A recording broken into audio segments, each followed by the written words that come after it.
أعوذ بالله من الشيطان الرجيم. بسم الله الرحمن الرحيم. يا أيها الذين آمنوا لا تلهكم أموالكم ولا أولادكم عن ذكر الله ومن يفعل ذلك فأولئك هم الخاسرون. ഏറെ പ്രിയമുള്ള സഹോദരന്മാരെ, സഹോദരിമാരെ, ജീവിതത്തിൻ്റെ എല്ലാ രംഗത്തും അള്ളാഹുവിനെ സൂക്ഷിച്ചുകൊണ്ട് ജീവിക്കണമേ എന്ന് ആദ്യമായി നാം ഓരോരുത്തരോടായി വസിയത്ത് ചെയ്യുകയാണ്, ഉപദേശിക്കുകയാണ്. സ്വർഗത്തിൻ്റെ 8 കവാടങ്ങളിലൂടെയും കടന്നു പോകാൻ സാധിക്കുന്ന ചില പുണ്യകർമ്മങ്ങളെ സംബന്ധിച്ചാണ് കഴിഞ്ഞ ആഴ്ചയിൽ നാം ഓരോരുത്തരും ചിലത് മനസ്സിലാക്കിയത്. അതിൽപ്പെട്ട പ്രവാചകൻ സല്ലല്ലാഹു അലൈഹി വസല്ലം പഠിപ്പിച്ച ഒരു ദിക്ർ, സ്വർഗത്തിന്റെ 8 കവാടങ്ങളിലൂടെയും കടന്നു പോകാൻ സാധിക്കുന്ന മഹത്തായ ഒരു ദിക്ർ. ആ ദിക്ർ അല്ലാഹുവിന്റെ പ്രവാചകൻ നമ്മളെ പഠിപ്പിച്ചിട്ടുണ്ട്. ഓരോ വിശ്വാസിയും ആ ദിക്റിന്റെ മഹത്വം ഉൾക്കൊള്ളേണ്ടവരാണ്.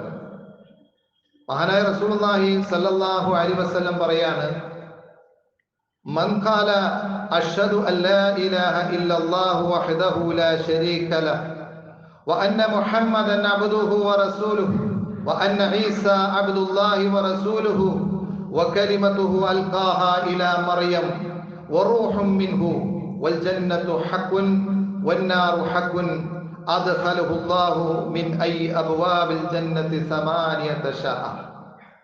നബി സല്ലല്ലാഹു അലൈഹി വസല്ലം പറയാണ്, മൻ ഖാല, ആരെങ്കിലും ഒരാൾ പറയുകയാണ്, അഷ്ഹദു അല്ലാ ഇലാഹ ഇല്ലല്ലാഹ്, അയാൾ പറയുന്നത് എന്താ? ആരാധനക്കർഹൻ അല്ലാഹയല്ലാതെ മറ്റൊരു ഇലാഹുമില്ല എന്ന് ഞാനിതാ സാക്ഷ്യം വഹിക്കുകയാണ്. വഹ്ദഹു, അവൻ ഏകനാണ്. ലാ ശരീക ലഹു, അവനൊരു പങ്കുകാരനുമില്ല എന്ന ഒരു കാര്യം ഒരാൾ പറയുകയാണ്. ഈ ദിക്റിനെ സംബന്ധിച്ച് നമ്മൾ ഓരോരുത്തരും മനസ്സിലാക്കേണ്ട ചില കാര്യങ്ങളുണ്ട്. അതിലേറ്റവും പ്രധാനം ദിക്റിന്റെ മഹത്വമാണ്. നേരത്തെ പറഞ്ഞ ആ ദിക്റിനെ സംബന്ധിച്ചിടത്തോളം അള്ളാഹുവിന്റെ ഖുർആൻ നമ്മളോട് പറഞ്ഞത്, വദ്കുറുല്ലാഹ കസീറൻ ലഅല്ലകും തുഫ്ലിഹൂൻ, നിങ്ങൾ ധാരാളമായി ദിക്ർ ചൊല്ലുക, നിങ്ങൾ അല്ലാഹുവിനെ ധാരാളമായി സ്മരിക്കുക, എങ്കിൽ ലഅല്ലകും തുഫ്ലിഹൂൻ, നിങ്ങൾക്ക് വിജയം കൈവരിക്കാമെന്നാണ് സൂറത്ത് ജുമഅയിലൂടെ അല്ലാഹു സുബ്ഹാനഹു വ തആല പറഞ്ഞത്. എങ്കിൽ ഈ ദിക്ർ ചൊല്ലുന്ന ഒരാൾക്ക്, നേരത്തെ പറഞ്ഞ ദിക്ർ ഒരാൾ ചൊല്ലിയാൽ അയാൾക്ക് സ്വർഗത്തിന്റെ കവാടങ്ങൾ 8 കവാടങ്ങളിലൂടെയും അവൻ ഉദ്ദേശിക്കുന്ന രൂപത്തിലൂടെ കടന്നു പോകാൻ സാധിക്കുമെന്ന് പറയുമ്പോ ആ ദിക്റിന്റെ മഹത്വത്തെ അല്ലാഹു സുബ്ഹാനഹു വ തആല നമ്മളെ പഠിപ്പിച്ചു തരികയാണ്. രണ്ടാമത്, ഈ പറയുന്ന ആ ദിക്റിന്റെ പ്രത്യേകത, അത് നമ്മൾ പരിശോധിക്കുമ്പോ അതിലടങ്ങിയ ആശയത്തിന്റെ പ്രാധാന്യമാണ്. ഇതിന്റെ ആശയത്തിന്റെ പ്രാധാന്യമാണ്. ഈ കാലത്ത് ഞാനും നിങ്ങളും ജീവിച്ചു കൊണ്ടിരിക്കുമ്പോ കാലം തേടുന്ന ദിക്ർ എന്ന് പറയാൻ സാധിക്കുന്ന ഒരു ദിക്റാണ്. അതിന്റെ തുടക്കം അള്ളാഹുവിന്റെ പ്രവാചകൻ പറഞ്ഞത്, ആരാധനക്കർഹൻ അല്ലാഹയല്ലാതെ മറ്റൊരു ഇലാഹുമില്ല എന്നും അവൻ ഏകനാണെന്നും അവന് പങ്കാളികൾ ആരുമില്ല എന്നും ഞാൻ സാക്ഷ്യം വഹിക്കുന്നു എന്നാണ് ആ വാക്കിന്റെ തുടക്കത്തിൽ നമുക്ക് കാണാൻ സാധിക്കുന്നത്. നാം ആലോചിക്കേണ്ടത്, ആ പറയുന്ന വാക്കിന്റെ പ്രത്യേകത നമുക്കറിയാം. ലാ ഇലാഹ ഇല്ലല്ലാഹയുടെ മഹത്വം നമുക്കറിയാം. ആ ദിക്റിന്റെ മഹത്വം നമുക്കറിയാം. തൗഹീദിന്റെ മൂല്യത്തെയാണ് നമ്മൾ പഠിപ്പിക്കുന്നത്. ജീവിതത്തിന്റെ ഓരോ രംഗത്തും ആ ഒരു വിശ്വാസിയെ സംബന്ധിച്ചിടത്തോളം എന്നും ഉണ്ടാകേണ്ട ഒരു ആശയമാണ് ലാ ഇലാഹ ഇല്ലല്ലാഹ് എന്ന ആശയം. അത് കേവലം നാവിന്റെ തുമ്പിൽ നിന്ന് മാത്രം വരേണ്ട ഒരു വാക്കല്ല. നമ്മളൊക്കെ നാഴേക്ക് 40 വട്ടം ലാ ഇലാഹ ഇല്ലല്ലാഹ് എന്ന് ഉച്ചരിക്കുന്നവരാണ്. അതുകൊണ്ട് നമ്മൾ ആ ലാ ഇലാഹ ഇല്ലല്ലാഹയുടെ ആളുകളാണ് എന്ന് ധരിച്ചുപോയ ആളുകളുണ്ട്. യഥാർത്ഥത്തിൽ ലാ ഇലാഹ ഇല്ലല്ലാഹ് എന്ന വാക്ക് കേവലം നാവിൻ തുമ്പിൽ നിന്നല്ല വരേണ്ടത്, മറിച്ച് അത് ഹൃദയത്തിന്റെ അകത്തളങ്ങളിൽ നിന്ന് പുറത്തേക്ക് വരേണ്ട വാക്കാണ്. അങ്ങനെ വരുമ്പോഴാണ് അഷ്ഹദു ഞാൻ സാക്ഷ്യം വഹിക്കുന്നു, ഞാൻ സാക്ഷ്യം വഹിക്കുക. ഏറ്റവും ഭാരമേറിയ ഏറ്റവും പ്രധാനമായ ലാ ഇലാഹ ഇല്ലല്ലാഹ് ഞാൻ സാക്ഷ്യം വഹിക്കുന്നു എന്ന് പറയുമ്പോ ജീവിതത്തിന്റെ രംഗത്ത് ആ ആശയത്തെ നമുക്ക് ഉയർത്തിപ്പിടിക്കാൻ സാധിക്കേണ്ടതുണ്ട്. ഒരു വേള പലപ്പോഴും നമ്മളൊക്കെ ഇത് പറയുമ്പോ, നമ്മളൊക്കെ തൗഹീദിന്റെ ആളുകളാണെന്ന് പറയുമ്പോ നമുക്ക് പോലും ആ ലാ ഇലാഹ ഇല്ലല്ലാഹയുടെ മഹത്വത്തെ ഉയർത്തിപ്പിടിക്കാൻ സാധിച്ചിട്ടില്ല എന്നുള്ളതാണ് കാണാൻ സാധിക്കുന്നത്. ജീവിതത്തിന്റെ രംഗങ്ങൾ വരുമ്പോ അവിടെയെല്ലാം നമ്മൾ ലാ ഇലാഹ ഇല്ലല്ലാഹയെ അവഗണിക്കുകയാണ്. നമ്മൾ വലിയ തൗഹീദിന്റെ ആളുകളാണെന്ന് പറയുകയാണ്, നമ്മൾ വലിയ ആദർശത്തിന്റെ ആളുകളാണെന്ന് ഞാനും നിങ്ങളും ഉദ്ഘോഷിക്കുകയാണ്. പക്ഷേ ജീവിതവുമായി ഏറ്റുമുട്ടുമ്പോ, നമ്മുടെ ജീവിതവുമായി ഏറ്റുമുട്ടുമ്പോ, മക്കളുമായി ഏറ്റുമുട്ടുമ്പോ, അതല്ലെങ്കിൽ കുടുംബമായി ഏറ്റുമുട്ടുമ്പോ, നമ്മുടെ സാമ്പത്തിക രംഗവുമായി ഏറ്റുമുട്ടുമ്പോ, ആ സമയത്ത് ഏറ്റവും വലിയ ദിക്റാകുന്ന ഈ ലാ ഇലാഹ ഇല്ലല്ലാഹയെ പലപ്പോഴും നമ്മൾ അവഗണിക്കുകയാണ്. നമ്മുടെ ജീവിതത്തിൽ നമ്മൾ അവഗണിക്കുകയാണ്. നമ്മൾ ഓരോരുത്തരും നമ്മുടെ മക്കൾക്ക് വേണ്ടി, നമ്മുടെ കുടുംബത്തിന് വേണ്ടി, നമ്മുടെ സമ്പത്തിന് വേണ്ടി ഈ ലാ ഇലാഹ ഇല്ലല്ലാഹയെ ഞാനും നിങ്ങളുമൊക്കെ നാവിൻ തുമ്പിൽ 1000 വട്ടം പറഞ്ഞുകൊണ്ട് അതിനെയൊക്കെ ജീവിതത്തിന്റെ രംഗത്ത് നമ്മൾ കൊച്ചാക്കി കാണിക്കുന്നുവെങ്കിൽ, ആ ലാ ഇലാഹ ഇല്ലല്ലാഹയുടെ ആദർശവുമായി ബന്ധമില്ലാത്ത ജീവിതമാണെങ്കിൽ അല്ലാഹു സുബ്ഹാനഹു വ തആല വിശുദ്ധ ഖുർആനിന്റെ സൂറത്ത് മുനാഫിഖൂൻ എന്ന് പറയുന്ന അധ്യായം 63-ാം അധ്യായം 9-ാമത്തെ ആയത്ത് അല്ലാഹു സുബ്ഹാനഹു വ തആല നമ്മളെ വിളിക്കുന്നുണ്ട്. ഓരോ വെള്ളിയാഴ്ചയിലും ഒരു വിശ്വാസി കേൾക്കണം എന്ന് അല്ലാഹുവിന്റെ പ്രവാചകൻ പഠിപ്പിച്ച, സുന്നത്തായി പഠിപ്പിച്ച ആ സൂറത്ത് മുനാഫിഖൂനിലാണ്. കപട വിശ്വാസികൾ എന്നാണ് ആ വാക്കിന്റെ അർത്ഥം. ആ കപട വിശ്വാസികൾ എന്ന് അല്ലാഹു രേഖപ്പെടുത്തിയ ആ അധ്യായത്തിലാണ് അല്ലാഹു സുബ്ഹാനഹു വ തആല വിശ്വാസികൾ എന്ന് നടിക്കുന്ന എന്നെയും നിങ്ങളെയും വിളിച്ചുകൊണ്ട് പറയുന്നത്, യാ അയ്യുഹല്ലദീന ആമനൂ, ഓ വിശ്വാസികളായ ആളുകളെ, വിശ്വാസികൾ എന്ന് പറയുന്നവരെ, ലാ തുൽഹിക്കും അംവാലുക്കും വലാ ഔലാദുക്കും അൻ ദിക്രില്ലാഹ്, അല്ലാഹുവിന്റെ ദിക്റിനെ തൊട്ട് നിങ്ങളുടെ സമ്പത്തും നിങ്ങളുടെ സന്താനങ്ങളും നിങ്ങൾ അശ്രദ്ധയിലാക്കാതിരിക്കട്ടെ. അപ്രകാരമാണ് പ്രവർത്തിക്കുന്നതെങ്കിൽ, അപ്രകാരമാണ് നിങ്ങൾ ചെയ്യുന്നതെങ്കിൽ തീർച്ചയായും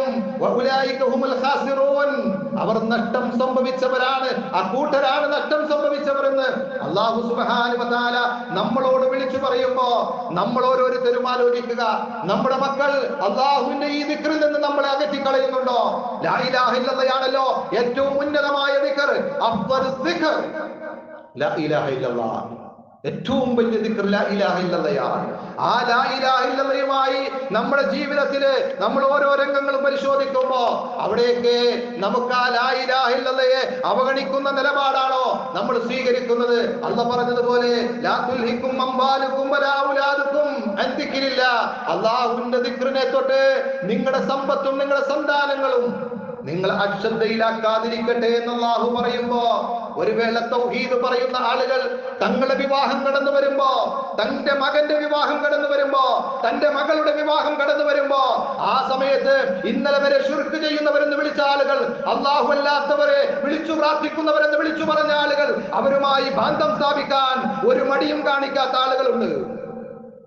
ലാ ഇലാഹ ഇല്ലല്ലാഹയുടെ ആളുകളാണ്. ഇന്നലെ വരെ അത്തരം ആളുകളെ വിളിച്ചുകൊണ്ട് മകന്റെ കൈ പിടിച്ചു കൊടുക്കുമ്പോ, മകളുടെ കൈ പിടിച്ചു കൊടുക്കുമ്പോ ഈ ശിർക്കൻ വിശ്വാസങ്ങൾ വച്ചു പുലർത്തുന്ന, അല്ലാഹു അല്ലാത്തവരെ വിളിച്ചു പ്രാർത്ഥിക്കുന്ന ആളുകളുടെ കൈകളിലേക്ക് തന്റെ മകളെ പിടിച്ചു കൊടുക്കാൻ മടിയില്ലാത്ത ആളുകളുണ്ട്. ആളുകളെ നേരത്തെ ഇവൻ പ്രബോധനം ചെയ്തത് അവർ ശിർക്ക് ചെയ്യുന്ന ആളുകളാണ് എന്നാണ്, ബഹുദൈവത്തെ വിശ്വാസം വെച്ച് പുലർത്തുന്ന ആളുകൾ എന്നാണ്, മഹാന്മാരെ വിളിച്ചു പ്രാർത്ഥിക്കുന്ന ആളുകൾ എന്നാണ്. പക്ഷേ അവിടെ തന്റെ മകന്റെ കാര്യം വരുമ്പോ, തന്റെ മകളുടെ കാര്യം വരുമ്പോ ആദർശത്തെ മാറ്റിവെക്കുന്നുവെങ്കിൽ നമ്മൾ ആലോചിക്കേണ്ടതുണ്ട്. നമുക്ക് സഹായിക്കേണ്ടത് നമ്മുടെ മകളല്ലേ, നമ്മുടെ മകളല്ലേ? അതുകൊണ്ട് സഹായിക്കണമെന്നാണോ അല്ലാഹു പഠിപ്പിച്ചത്? അല്ലാഹു പറഞ്ഞത് തആവനു അലൽ ബിർരി വത്തഖ്വ വലാ തആവനു അലൽ ഇസ്മി വൽ ഉദ്വാൻ. അല്ലാഹു പറഞ്ഞത് അങ്ങനെയാണ്. നിങ്ങൾ പുണ്യത്തിലും നന്മയിലും നിങ്ങൾ പരസ്പരം സഹായിച്ചോളൂ.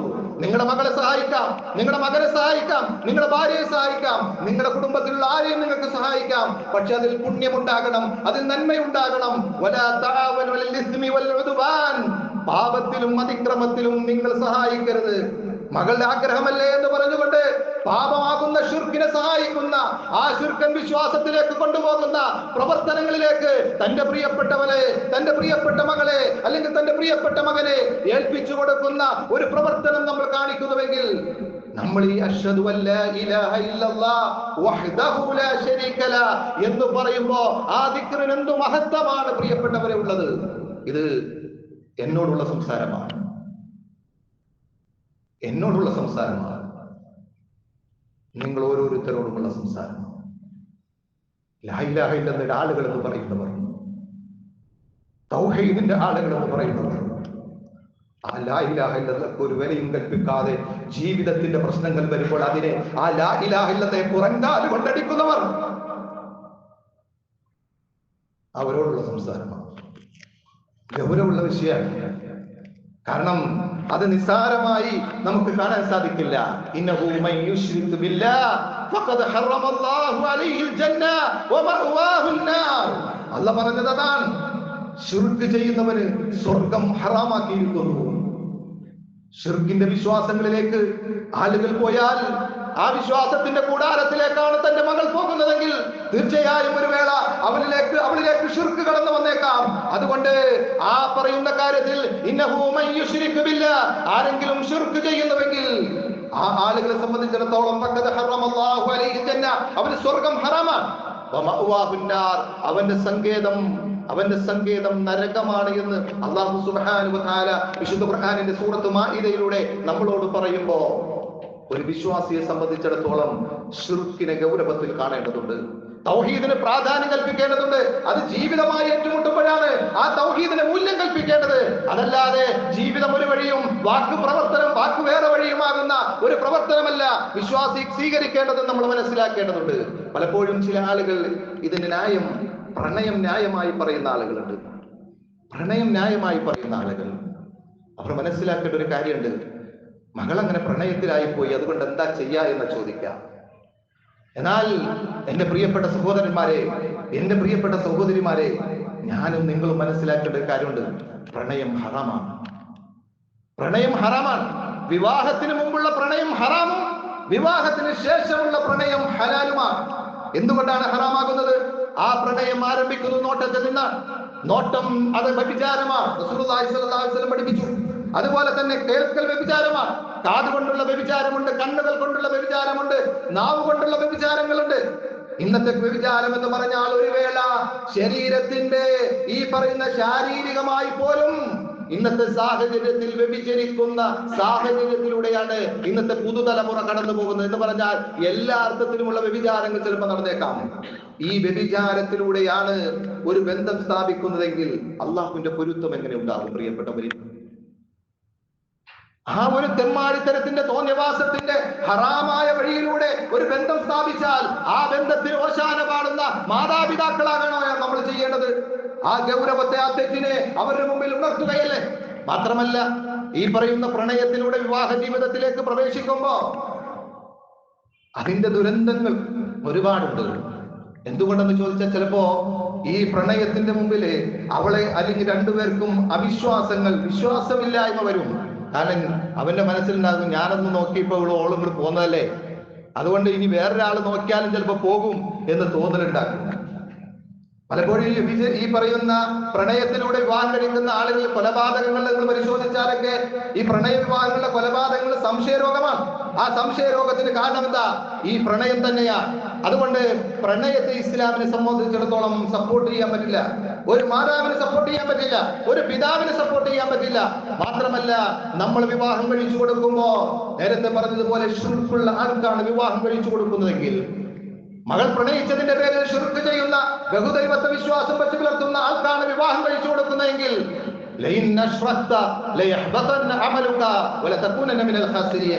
സൂറത്തുൽ സുമറിൽ അല്ലാഹു പറഞ്ഞത് അങ്ങനെയല്ലേ? ഇതൊക്കെ നമ്മൾ ഖുർആൻ ക്ലാസ്സിൽ ഇരുന്ന് പഠിക്കാൻ വേണ്ടി അല്ല വെറുതെ ഇറക്കി തന്നല്ല, സംഘടന ഇറക്കി തരുമ്പോ ആ സൂറത്തിരുന്ന് പഠിച്ചാൽ തീർന്നു എന്ന ബാധ്യതയാണ് എന്ന് മനസ്സിലാക്കിയ പല ആളുകളുമുണ്ട്. പല ആളുകളും അങ്ങനെയാണ്. അതുകൊണ്ട് അങ്ങനെയല്ല ലാ ഇലാഹ ഇല്ലല്ലാഹ് മനസ്സിലാക്കേണ്ടത്. അല്ലാഹ് പറയാണ്, ലൈൻ അശ്റക്ത, നീ ശിർക്ക് ചെയ്താൽ ലയഹ്ബതന്ന അമലുക, എല്ലാ അമലും പൊളിഞ്ഞു പോകും. നിസ്കാരമുള്ള കുടുംബാണ്, ഹജ്ജ് ചെയ്ത കുടുംബാണ്. കാര്യമില്ല പ്രിയപ്പെട്ടവരെ, ശിർക്കുള്ള വിശ്വാസമുള്ള കുടുംബാണോ, നിന്റെ അമലുകൾ പൊളിഞ്ഞു പോകും. അല്ല പറഞ്ഞതാ, ഏതെങ്കിലും സംഘടനയുടെ വർത്താനല്ല, ഏതെങ്കിലും മൗലവിയുടെ വർത്താനല്ല, അള്ളാന്റെ ഖുർആൻ പറഞ്ഞതാ. ആ ഖുർആൻ നമ്മളോട് പറയാണ്, ശിർക്ക് ചെയ്താൽ എല്ലാ അമലും ബാത്തിലായി പോകുമെന്ന്. അവൻ നഷ്ടക്കാലിൽ പെട്ടുപോയി എന്ന് അല്ലാഹു സുബ്ഹാനഹു വ തആല പറയുമ്പോ നമ്മുടെയൊക്കെ ജീവിതത്തിൽ ആ തൗഹീദിനെ വളരെ ഗൗരവം വെച്ച് പുലർത്തേണ്ടതുണ്ട്. അതുപോലെ തന്നെ പലപ്പോഴും ഈ വിവാഹവുമായി ബന്ധപ്പെട്ടൊക്കെ സംസാരിക്കുമ്പോ ആളുകൾ എന്ത് പറയും, ഓളിൽ ഇറങ്ങിപ്പോയാലോ, ഞാൻ വിവാഹം കഴിച്ചു കൊടുത്തില്ലെങ്കിൽ ഓൾ ഇറങ്ങിപ്പോയാലോ എന്നാണ്. അത് ആളുകൾക്കിടയിൽ ഒരു നാറ്റക്കേസാവൂലോ എന്ന് ചിന്തിച്ചുകൊണ്ട് വിവാഹം കഴിച്ചു കൊടുക്കുമ്പോ നീ മനസ്സിലാക്കണം, നീ സമൂഹത്തിന് നൽകുന്ന ഒരു മോശമായ സന്ദേശമാണ്, ഒരു മോശമായ സന്ദേശമാണ്. അവൾക്ക് ഹിദായത്തിലേക്ക് കൊണ്ടുവരാൻ നിനക്ക് സാധ്യമല്ല. മഹാനായ നൂഹ് നബി അലൈഹി ഇസ്ലാമിന്റെ മകൻ പിഴച്ചു പോയിട്ടുണ്ട്. മഹാനായ ലൂത്ത് നബി അലൈഹി ഇസ്ലാമിന്റെ ഭാര്യ പിഴച്ചു പോയിട്ടുണ്ട്. അള്ളാഹ് എന്തിനാ ഖുർആനിൽ അത് പഠിപ്പിച്ചത്? നിനക്കൊരാൾക്കും ഹിദായത്ത് കൊടുക്കാൻ പറ്റില്ല. അവൾ നീ പറയുന്ന മാർഗത്തിനെതിരാണ് പ്രവർത്തിക്കുന്നതെങ്കിൽ, തൗഹീദിനെതിരായ വിശ്വാസത്തിലാണ് അവൾ പോകുന്നതെങ്കിൽ അവളുടെ വഴിക്ക് പോകാം എന്ന് പറയാനുള്ള ഈമാൻ എനിക്കുണ്ടാകും. ഞാനും മക്കളെ വളർത്തുകയാണ്, നിങ്ങളും മക്കളെ വളർത്തുന്നതാണ്. നമുക്കവിടെ അത് പറയാൻ സാധിക്കണം. പക്ഷേ നമുക്ക് മുമ്പിൽ മാതൃകകളില്ലാതെ പോകുന്നു എന്നുള്ളത് വലിയ ഗൗരവമുള്ള വിഷയമാണ്, വലിയ ഗൗരവമുള്ള വിഷയമാണ്. ഇന്ന് നമുക്കറിയാം, പ്രണയങ്ങൾ വർദ്ധിച്ചുകൊണ്ടിരിക്കുകയാണ്. ആദർശത്തിന് ഒരു വിലയില്ലാത്ത കാലമാണ്. അവിടെ മാതൃക കാണിക്കേണ്ടത് നമ്മൾ തന്നെയാണ്. അതുകൊണ്ട് അവിടെ ഒരിക്കലും തന്നെ ഈ പ്രണയ വിവാഹങ്ങളെ സപ്പോർട്ട് ചെയ്യുമ്പോ അത് ആള് പെണ്ണിറങ്ങിപ്പോകുമല്ലോ, അതല്ലെങ്കിൽ അവൾ ഏതെങ്കിലും രജിസ്റ്റർ മാരേജ് ചെയ്യുമല്ലോ എന്ന് പറഞ്ഞാൽ അത് അവളുടെ മാർഗമാണ്. ഒരാളുടെയും സ്വാതന്ത്ര്യത്തിൽ ഇടപെടാൻ നമുക്ക് സാധിക്കില്ല. പക്ഷേ എന്റെ ആദർശത്തിന് വിരുദ്ധമായ ഒരു കാര്യത്തിന് ഞാൻ കൈപിടിച്ചു കൊടുക്കുക എന്നുള്ളത് ശിർക്കിന്റെ പള്ളിയിൽ നിന്ന് കടന്നു വരുന്നവർക്ക് വേണ്ടി, അവർക്ക് വേണ്ടി ഓശാന പാടി അവർക്ക് കൈമടക്ക് കൊടുക്കുന്നവനായി ഞാൻ മാറില്ല എന്ന് പറയാൻ നമുക്ക് സാധിക്കണം. എങ്കിലേ അഷ്ഹദു അല്ലാ ഇലാഹ ഇല്ലല്ലാഹ് വഹ്ദഹു ലാ ശരീക ലഹ് എന്ന് അല്ലാഹ് പറഞ്ഞ ആ ദിക്ർ പറയാൻ എനിക്കും നിങ്ങൾക്കും അർഹത ഉണ്ടാവുകയുള്ളൂ. അതെ, ആരാധനക്കർഹൻ അല്ലാഹയല്ലാതെ മറ്റൊരു ഇലാഹില്ല, അവന് ഏകനാണ്, അവനൊരു പങ്കാളിയുമില്ല എന്ന് പറയാൻ നമുക്ക് സാധിക്കേണ്ടതുണ്ട്. രണ്ടാമത് അല്ലാഹു പ്രവാചകൻ സല്ലല്ലാഹു അലൈഹി വസല്ലം പറയാണ്, വ അന്ന മുഹമ്മദൻ അബ്ദുഹു വ റസൂലുഹു, മുഹമ്മദ് നബി സല്ലല്ലാഹു അലൈഹി വസല്ലം അല്ലാഹുവിന്റെ അടിമയും അതുപോലെ തന്നെ അവന്റെ റസൂലുമാണ് എന്ന് ഞാൻ സാക്ഷ്യം വഹിക്കുന്നു എന്നാണ്. അല്ലാഹുവിന്റെ റസൂലിനെ എല്ലാ രംഗത്തും നമ്മൾ പിന്തുടരണം. ഷഹാദത്ത് അത് പൂർണ്ണാർത്ഥത്തിൽ ഉൾക്കൊള്ളാൻ സാധിക്കണം. മൂന്നാമത് വ അന്ന ഈസ അബ്ദുല്ലാഹി വ റസൂലുഹു, മഹാനായ ഈസാ നബി അലൈഹിസ്സലാം അല്ലാഹുവിന്റെ അടിമയും അവന്റെ റസൂലുമാണ്. വ കലിമതുഹു അൽഖാഹ ഇലാ മറിയം, അവന്റെ വചനം മറിയമിലേക്ക് ഇട്ടുകൊടുത്ത അവന്റെ വചനമാണ്. വ റൂഹും മിൻഹു, അവരിൽ നിന്നുള്ള ആത്മാവാണ് എന്ന് ഞാൻ സാക്ഷ്യം വഹിക്കുന്നു എന്നാണ് ഈ ദിക്റിൽ പഠിപ്പിക്കുന്നത്. ഈ ദിക്റിനെ സംബന്ധിച്ചിടത്തോളം നമ്മളത് പറയുമ്പോ നമ്മൾ ഓരോരുത്തരും മനസ്സിലാക്കേണ്ടത് ഹൃദയം കൊണ്ട് അതിന് സാക്ഷ്യം വഹിക്കേണ്ട കാലമാണ്. നമ്മൾ ഓരോരുത്തരും ഈ ദിക്റിനെ, അതിന്റെ ഓരോ വാക്കുകളും നമ്മുടെ ഹൃദയം കൊണ്ട് സാക്ഷ്യം വഹിക്കേണ്ട കാലമാണ്. എന്തുകൊണ്ടെന്ന് ചോദിച്ചാൽ നമുക്കറിയാം, മഹാനായ ഈസാ നബി അലൈഹിസ്സലാം, ആ ഈസാ നബി അലൈഹിസ്സലാമിനെ മഹത്വപ്പെടുത്തേണ്ടവരാണ് നമ്മൾ. ഒരിക്കലും ഈസാ നബി അലൈഹിസ്സലാമിനെ അവഹേളിക്കാൻ ഒരു മുസ്ലിമിന് പാടില്ല. നമുക്കറിയാം, നമ്മൾ ജീവിച്ചു കൊണ്ടിരിക്കുന്ന നമ്മുടെ നാട്ടിൽ പോലും മഹാനായ മുഹമ്മദ് നബി സല്ലല്ലാഹു അലൈഹി വസല്ലം നമ്മുടെ കരളിന്റെ കഷ്ടമായി ഞാനും നിങ്ങളും കാണുന്ന ആ പ്രവാചകനെ ഇവിടുത്തെ ക്രൈസ്തവ സമൂഹത്തിലെ ഒരു വലിയ വിഭാഗം ആളുകൾ അവരിതാ ഈ മുഹമ്മദ് നബിയെ കുറിച്ച് ഒരുപാട് മോശങ്ങൾ പറയുന്നു, മുഹമ്മദ് നബിയെ കുറിച്ച് ഇല്ലാത്തത് പറയുന്നു, മുഹമ്മദ് നബിയെ കുറിച്ച് ആക്ഷേപം പറയുന്നു. ഒരു വേള നമ്മുടെ പ്രവാചകനെ കുറിച്ച് അങ്ങനെ പറയുമ്പോ ഒരു മുസ്ലിമിന്റെ മനസ്സ് വേദനിക്കുന്നുണ്ട്. പക്ഷേ ആ വേദനിക്കുമ്പോഴും അവർ ആരാധിക്കുന്ന അല്ലെങ്കിൽ അവർ ആദരിക്കുന്ന മഹാനായ ഈസാ നബി അലൈഹിസ്സലാമിനെ, യേശുവിനെ ഒരു മുസ്ലിമിന് ഒരു വാക്കുപോലും പറയാൻ പാടില്ല. ഒരു മോശകരമായ വാക്കുപോലും ആ പറയുന്ന ഈസാ നബി അലൈഹിസ്സലാമിനെ കുറിച്ച് പറയാൻ പാടില്ല. ഏറ്റവും നല്ല മഹത്വപ്പെടുത്തുകയാണ്. അള്ളാഹുവിന്റെ പ്രവാചകൻ പോലും പറഞ്ഞത് ഈസാ അബ്ദുല്ലാഹി വ റസൂലുഹു, ഈസാ നബി അലൈഹിസ്സലാം അള്ളാഹുവിന്റെ അടിമയാണ്, അതുപോലെ അവന്റെ ദൂതനാണ്. വ കലിമതുഹു അൽഖാഹ ഇലാ മറിയം, മറ്റൊരാൾക്കുമില്ലാത്ത പ്രത്യേകതയായി അള്ളാഹു മഹത്വപ്പെടുത്തുകയാണ്, പ്രവാചകനിലൂടെ മഹത്വപ്പെടുത്തുകയാണ്. ആ പ്രവാചകന്റെ അനുയായികളായ ഓരോ മുസ്ലിമും മഹാനായ ഈസാ നബി അലൈഹിസ്സലാമിനെ, യേശുവിനെ മഹത്വപ്പെടുത്തേണ്ടവരാണ്. രണ്ടാമത് നമ്മൾ മനസ്സിലാക്കേണ്ടത്, ഈസാ നബി അലൈഹിസ്സലാമിനെ അമിതമായി പുകഴ്ത്തുന്നവരുടെ കൂട്ടത്തിൽ നമ്മൾ ഉണ്ടാകാൻ പാടില്ല എന്നുള്ളതാണ്. ഈസാ നബി അലൈഹി ഇസ്ലാമിനെ, യേശുവിനെ അമിതമായി പുകഴ്ത്തുന്നവരുടെ കൂട്ടത്തിൽ ഒരു മുസ്ലിം ഉണ്ടാകാൻ പാടില്ല. ആ പറയുന്ന അതുമായി ബന്ധപ്പെട്ട് നടക്കുന്ന ആഘോഷങ്ങളിൽ ഒരു മുസ്ലിം ഉണ്ടാകാൻ പാടില്ല. എന്തുകൊണ്ടാണെന്ന് ചോദിച്ചാൽ ആ പറയുന്ന മുസ്ലിം ക്രൈസ്തവ സമൂഹത്തിലുള്ള ആളുകൾ അവർ യേശുവിനെ ദൈവപുത്രനായിക്കൊണ്ടാണ് പറയുന്നത്, ദൈവത്തിന്റെ പുത്രനായിക്കൊണ്ടാണ് സംസാരിക്കുന്നത്. എങ്കിൽ അല്ലാഹു സുബ്ഹാനഹു വ തആല അവന്റെ പ്രവാചകനിലൂടെ പറഞ്ഞത് അബ്ദുല്ലാഹി വ റസൂലുഹു, അല്ലാഹുവിന്റെ അടിമ മാത്രമാണ്, അവന്റെ ദൂതൻ മാത്രമാണ്. അതിനപ്പുറത്തേക്ക് ദൈവത്തിന്റെ പുത്രൻ എന്ന് പറയുന്നത്, അതല്ലെങ്കിൽ അത്തരം ആഘോഷങ്ങളിൽ പങ്കെടുക്കുന്നത്, അതുമായി ബന്ധപ്പെട്ട കാര്യങ്ങൾ നമ്മൾ സഹകരിക്കുമ്പോ തീർച്ചയായും നമ്മൾ മനസ്സിലാക്കേണ്ടതുണ്ട്, അല്ലാഹു ഗൗരവമായി കണ്ടൊരു കാര്യത്തിനെയാണ് നമ്മൾ സപ്പോർട്ട് ചെയ്യുന്നത് മനസ്സിലാക്കണം. അള്ളാഹു ഗൗരവമായി കണ്ടൊരു കാര്യം. വിശുദ്ധ ഖുർആന്റെ സൂറത്ത് കഹ്ഫ് പാരായണം ചെയ്ത ആളുകൾ ഉണ്ടാകും ഈ കൂട്ടത്തിൽ. വെള്ളിയാഴ്ച ദിവസം അത് പാരായണം ചെയ്യൽ പ്രത്യേകമായ പുണ്യമുള്ളതാണ്. ആ വെള്ളിയാഴ്ച ദിവസം ആ സൂറത്ത് കഹ്ഫ് പാരായണം ചെയ്യുമ്പോ അതിന്റെ തുടക്കത്തിൽ നമ്മൾ ഇങ്ങനെ ഓതും, വയുൻദിറല്ലദീന ഖാലു തഖദല്ലാഹു വലദാ മലഹും ബിഹി മിൻ ഇൽമിൻ വലാ ലിആബാഇഹിം കബറത് കലിമതൻ തഖ്റുജു മിൻ അഫ്വാഹിഹിം ഇൻ യഖൂലൂന ഇല്ലാ കദിബാ വയുൻദിറല്ലദീന ഖാലു തഖദല്ലാഹു വലദാ. അതേ പരിശുദ്ധമായ ഖുർആൻ എന്തിനു വേണ്ടിയാ അവതരിപ്പിച്ചിരിക്കുന്നത്? അതിന്റെ ഒരു ലക്ഷ്യം അല്ലാഹു നമുക്ക് വിശദീകരിച്ചു തരികയാണ്. വയുൻദിറല്ലദീന ഖാലു തഖദല്ലാഹു വലദാ, അല്ലാഹു പുത്രനെ സ്വീകരിച്ചിരിക്കുന്നു എന്ന് പറഞ്ഞവരെ താക്കീത് ചെയ്യുവാൻ വേണ്ടിയാണ് അല്ല ഖുർആൻ ഇറക്കിയതേ. നമ്മൾ വലിയ കാര്യമായിട്ട് പിടിക്കണ്ടല്ലോ. ഖുർആന്റെ ഏതെങ്കിലും ഒരു കോപ്പി കത്തിക്കുമ്പോ ആവേശം കൊള്ളുന്നുണ്ടല്ലോ. ആ പരിശുദ്ധ ഖുർആൻ നമ്മളോട് പറയാണ്, ഈ ഖുർആൻ അവർക്ക് താക്കീത് ചെയ്യാൻ വേണ്ടി ഇറക്കിയതാണ്. ആർക്ക്? അള്ളാഹുവിന് പുത്രൻ ഉണ്ടെന്ന് പറയുന്ന, ദൈവപുത്രൻ എന്ന് വാദിക്കുന്നവർക്ക് താക്കീത് ചെയ്യുവാൻ വേണ്ടിയാണ്. എന്നിട്ട് അള്ളാഹു പറയാണ്, മാലഹും ബിഹി മിൻ ഇൽമിൻ വലാ ലിആബാഇഹിം, അവർക്കോ അവരുടെ പിതാക്കൾക്കോ അതിനെ സംബന്ധിച്ച് യാതൊരു അറിവുമില്ല. യാതൊരു അറിവുമില്ലാതെയാണ് അവർ ദൈവപുത്രൻ എന്ന് പറയുന്നത്. ദൈവപുത്രൻ എന്ന് പറയുന്നത് ഒരു കോമൺ ബുദ്ധി ഉണ്ടായിരുന്നുവെങ്കിൽ ഒരിക്കലും യേശുവിനെ ദൈവപുത്രനായി പറയാൻ സാധിക്കുമായിരുന്നില്ല. കാരണം എന്താ?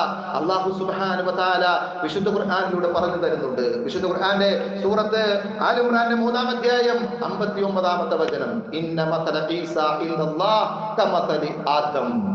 അല്ലാഹു പറയാൻ, ഈസാ നബി അലൈഹി ഇസ്ലാമിന്റെ ഉപമ എന്ന് പറയുന്നത് ആദമിന്റെ ഉപമ പോലെയാണ്. ഖലഖഹു മിൻ തീൻ, ആദമിനെ അല്ലാഹു സുബ്ഹാനഹു വ തആല മണ്ണിൽ നിന്നാണ് സൃഷ്ടിച്ചത്. എന്നിട്ട് ഖാല ലഹു കുൻ ഫയകൂൻ, എന്നിട്ട് പറഞ്ഞു തുമ്മ ഖാല ലഹു കുൻ ഫയകൂൻ, ആ സൃഷ്ടിയോട്, ആ മണ്ണിൽ ഉണ്ടാക്കപ്പെട്ട രൂപത്തോട് പറഞ്ഞു ഉണ്ടാകൂ എന്ന് പറഞ്ഞപ്പോ അതുണ്ടാകുന്നു. അതാണ് കലിമത്തു അൽഖാഹ ഇലാ മറിയം, മറിയമിലേക്ക് ഇട്ടുകൊടുത്ത കലിമത്ത് എന്ന് പറഞ്ഞാൽ, വചനം എന്ന് പറഞ്ഞാൽ കുൻ, ഉണ്ടാകും എന്നുള്ള പറഞ്ഞാൽ അത് ഉണ്ടാകും.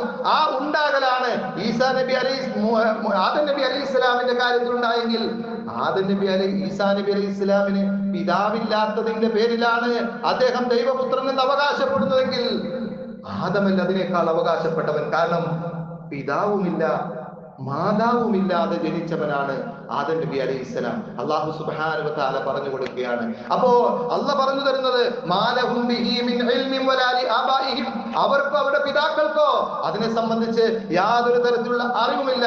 കബറത് കലിമതൻ തഖ്റുജു മിൻ അഫ്വാഹിഹിം, അവിടെ വായുകളിൽ നിന്ന് വരുന്ന പുറപ്പെടുന്ന വാക്കുണ്ടല്ലോ, അത് ഗുരുതരമായ വാക്കാണ്, വമ്പിച്ചതായ വാക്കാണ്, അള്ളാഹുവിന്റെ അടുക്കൽ ഗൗരവമുള്ള വാക്കാണ്. ഈ യഖൂലൂന ഇല്ലാ കദിബാ, അവർ കളവല്ലാതെ മറ്റൊന്നുമല്ല പറയുന്നതെന്ന് പറയുമ്പോ, ആ കളവ് പറയുന്ന ദൈവപുത്രൻ എന്ന് പറയുന്ന ആ പ്രവർത്തനത്തിലൂടെ ഈസാ നബി അലൈഹി ഇസ്ലാമിനെ അല്ലാഹ് പഠിപ്പിച്ചതിനപ്പുറത്തേക്ക് പുകഴ്ത്തുമ്പോ, ആ പുകഴ്ത്തലുകൾക്ക് ഓശാന പാടുന്ന, അതിനുവേണ്ടി കൂട്ടുനിൽക്കുന്നവരായി ഒരു മുസ്ലിം മാറാൻ പാടില്ല എന്നാണ് അള്ളാഹു ഈ ദിക്റിലൂടെ, പ്രവാചകനിലൂടെ നമ്മളെ പഠിപ്പിക്കുന്നത്. അള്ളാഹു പഠിപ്പിച്ചെടുത്ത് നിൽക്കാൻ തയ്യാറാകണം. അതല്ല നമുക്കതിനപ്പുറത്തേക്കാണ് നമ്മുടെ ചിന്തയെങ്കിൽ, നമുക്കതിനപ്പുറത്തേക്കാണെങ്കിൽ മനുഷ്യപരമായ സൗഹാർദ്ദങ്ങളും സ്നേഹങ്ങളും ഉണ്ടാകണം. അവിടെ ജാതിയോ മതവും ഉണ്ടാകാൻ പാടില്ല. മനുഷ്യരാണ് എങ്കിൽ ആ മനുഷ്യരെ സഹായിക്കുന്ന വിഷയത്തിൽ ഒരു ജാതിയും മതവും ഇല്ല. പക്ഷേ വിശ്വാസത്തെ അല്ല വിറ്റുകൊണ്ടാകരുത് എന്ന് മാത്രമാണ് ഉണ്ടാകേണ്ടത്. വിശ്വാസം എന്ന് പറയുന്നത് അത് പരലോകവുമായി ബന്ധപ്പെട്ടതാണ്. അതുകൊണ്ട് ഇവിടെ എങ്ങനെ ജീവിച്ചാലും ആ പറയുന്ന ദിക്റിൽ അല്ലാഹു അവസാനം പ്രവാചകനിലൂടെ ഓർമ്മപ്പെടുത്തുന്നത്, വൽ ജന്നതു ഹഖ്കുൻ വന്നാറു ഹഖ്കുൻ, സ്വർഗം സത്യമാണ് കേട്ടോ, നരകം സത്യമാണ് കേട്ടോ. നാളെ പരലോകം ഉണ്ടട്ടോ. ഇവിടെ നിങ്ങൾക്ക് എങ്ങനെയും ജീവിക്കാം. നിങ്ങൾക്ക് നേരത്തെ പറഞ്ഞതുപോലെ തൗഹീദിന് വിരുദ്ധമായ അല്ലെങ്കിൽ അതിന്റെ കൂടെ കൂടികളായോ തോന്നിവാസികളായോ ജീവിക്കാം. അതുപോലെ തന്നെ യേശുവിനെ മഹത്വപ്പെടുത്തുന്ന, അതുപോലെ അതിര് കവിഞ്ഞു പോയ ആളുകളോടൊപ്പം നിങ്ങൾക്ക് എന്തും കാണിക്കാം. പക്ഷേ സ്വർഗമുണ്ടത് സത്യമാ, നരകമുണ്ടത് സത്യമാ.